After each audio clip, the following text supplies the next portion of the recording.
I am Richard Cromwell, the reluctant son of a lion, destined to bear a crown of thorns.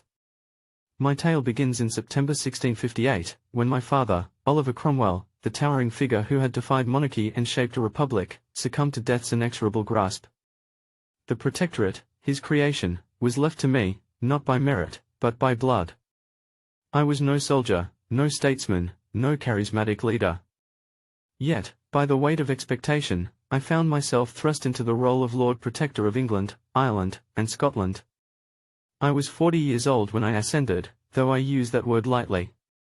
Unlike my father, I had no victories on the battlefield, no fiery sermons, no alliances forged in revolution. My life before this burden was quiet, almost idyllic. I managed estates, indulged in the gentler pursuits of a country gentleman. Yet here I stood, in the shadow of a man whose very name evoked either reverence or dread. The early days were uncertain but bearable.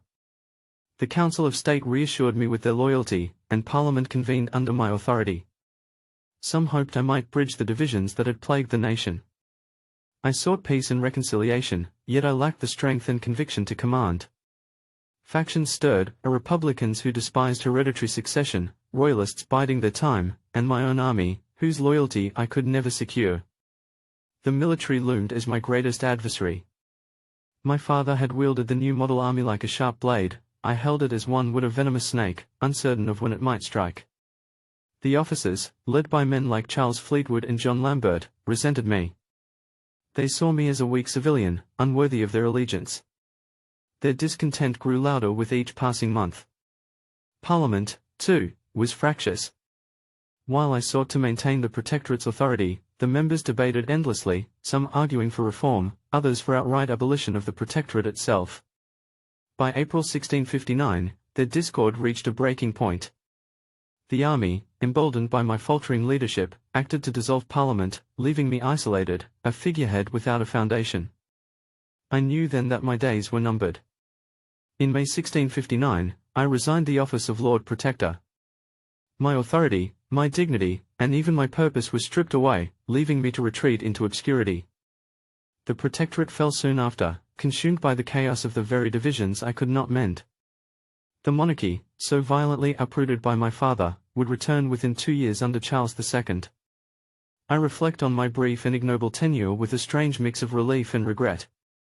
My failure as a ruler was plain for all to see, but perhaps it was fated from the start.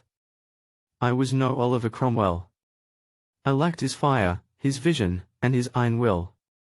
History remembers me as the tumble-down Dick, the man who inherited greatness but could not sustain it.